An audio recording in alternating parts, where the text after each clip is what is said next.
He's the author of Aimee Semple McPherson and the Resurrection of Christian America, an in-depth and, I must say, very entertaining book. And he's here to chat with us tonight and sort of shed the light on the question that many of you may have: who is Aimee Semple McPherson? Please welcome Matthew Avery Sutton. Let's start at the beginning. For someone who was arguably the most famous woman of her day, she started with very humble origins. She did. She was born in 1890 in Canada, in a small rural community. Her father was a farmer, and she had a very ordinary life until her teenage years, although she had a flair for drama early on, which you can certainly see in the way her life ends up unfolding. So how did she go from Canada to this fame and fortune ultimately in Los Angeles? As a teenager, she attended a revival, a Pentecostal revival. She's captivated by the speaker, an Irishman named Robert Semple, and she both falls in love with the Pentecostal message that he was preaching and with Robert, with the minister. So she ends up marrying him, and they decide they're going to see the world together as missionaries. This marriage to Robert did not last very long.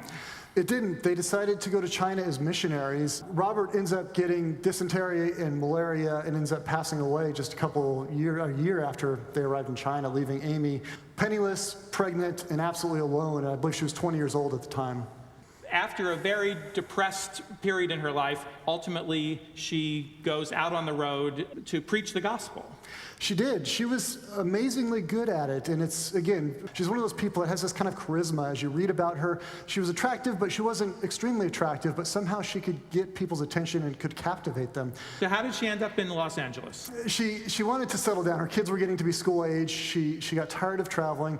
But the most important thing was Los Angeles was the place to be in the 1920s. The city was exploding. The population was doubling. Hollywood was just moving. So she arrives in Los Angeles and decides she's going to build a huge mammoth building. It's called Angelus Temple, still in downtown Los Angeles. It sat 5,300 people, and it was designed like a theater. She very much had this theatrical sensibility, and so it had mahogany opera chairs all the way around. It had 2 balconies. In some ways, it was similar to this theater, but larger. And she could fill it up. She filled it up. The first few years, she filled it up 21 services a week, 3 services a day. She packed it out. So at the height of her fame, she gets even more famous. She does. In May of 1926, she vanished. She disappeared. She'd gone down to the beach for some relaxation. She had a secretary with her. She went out for a swim. Apparently, the secretary had been reading on the beach. When she looked up, Aimee was gone. And so it wasn't clear where Aimee went. Almost immediately, the newspapers, and there were 3 major newspapers in Los Angeles which were competing for subscribers, and so they knew this was a great story, and so they just had a field day on it. So this went on for 5 weeks. She shows up on a doorstep in Agua Prieta in Mexico, just south of Douglas, Arizona, saying that she had escaped from kidnappers. Well, the reaction for the journalists is, once again, this is great news. This is a great story. At the same time, these ministers who have already been critical of her, they recognize this is an opportunity to take her down. So eventually she's put on trial. And so the newspapers wanted to find out what was going on. The district attorney, though, was really on the take from the city fathers.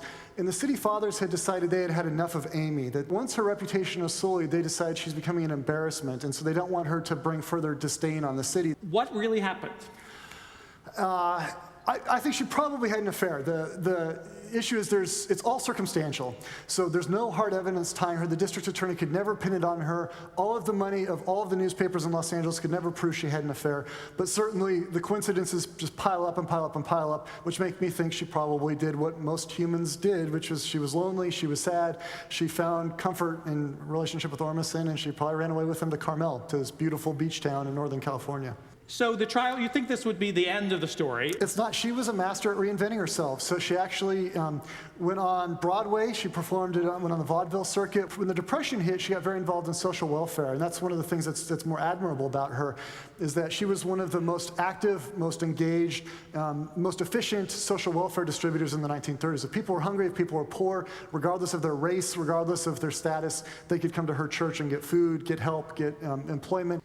If you had to sum it up, what did you learn from all this research? She really gives us a lens into another world, and that is the world of the United States in the 20s, 30s, and 40s, that she shows us what's going on with these tensions over women moving into new spheres like ministry, tensions over mass media and how things like radio should be used, and also tensions over religion and politics. And all of those messages are still with us today. And so for me, that's what makes this such a captivating story that's relevant to that time, but it's relevant to today.